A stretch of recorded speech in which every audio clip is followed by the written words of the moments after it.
وای الله اوبخ مې ولګولې اوس به ورته راډیو ولګوو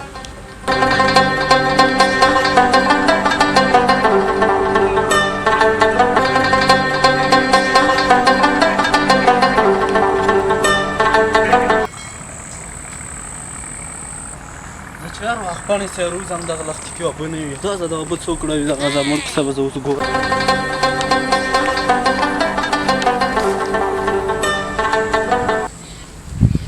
داسې خو ته پروت دی ته به که دا ویلا یو ده ده بل څه ورکې حق نه لري مرګي یې ګپ لګوي که چتي لګوي اوس به مې تا ته هم څیلې ته دا ګپ ته مې څیلې وي وړکې ته ویلې غوسه یې اور چا نمبر یې خپل که نه نو ته خو راوړې دلته ته پروت دی دغه اوبو ته دلته ډاډه ویلې وي راډیو یې ته نو دغه نمبر چا راوستلی مرګریه نمبر چې نه وي ورکې بیا به ته دلته ټول راوړې اوبو ته پروت وې مرګریه دا اوبه داسې روانې دي څوک یې څه کوي نو د ما پټي چې اوس تندې به خرابېږي زه څه پې وکړم مرګریه ولې ما حق دی زه پښتون یم ولې دا زه څه کاپیر یم زه هم پښتون یم مرګریه پښتون خو یې خو زه اول پښتون یم دلته ناست یم نه مې ګورې داسې زه د تا شم چې د دوه دېرش غاښونه درکړي دا لرې ته ورخطا کړم پښتون څوک دی لیدلی چې درې کم نو پوزه به دې لاندې بوټانو کې راګوري صحیح ده دا کلمې مې د تارو خوټې دی کلمې م لرې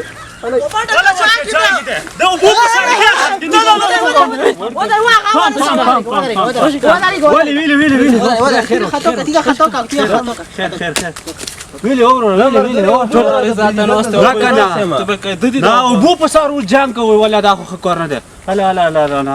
ټول پټي مې وسول دغه لاسه مرګریه ښه چې تاسو راغلی خیر هیڅ خبره نشته دا جنگ ما کوئ تاسو اوس قوم پرستي مو شروع کړې ده ګوره دا قوم پرستي ښه شی نه ده ته دته یې چې زه پښتون یم دی تا ته یې زه پښتون یم قوم پرستي ګوره ما کوئ نبي علیه السلام ویلي دي چې قوم پرستي ما کوئ اوبو په سر اوس تاسې جنګ کوئ هی مو جوړ کړی دی زه پښتون یم ته پښتون یې دا خو ولاکه ښه وي یو وروره دا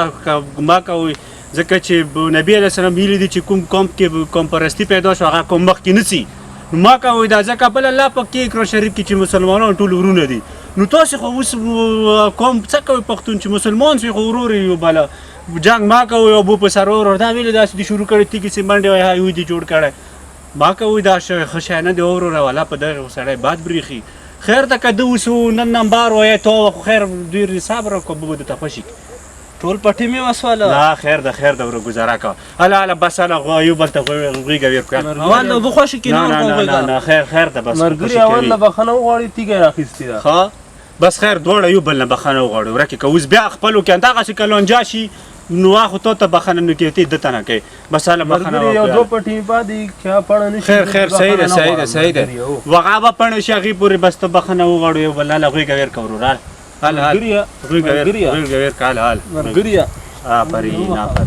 اوبه ښه بس دغسې مه کوئ دا شی اوبه ورته خوشي که صحیح شو بس بیا جنګ ونه کړو ورکې سا چې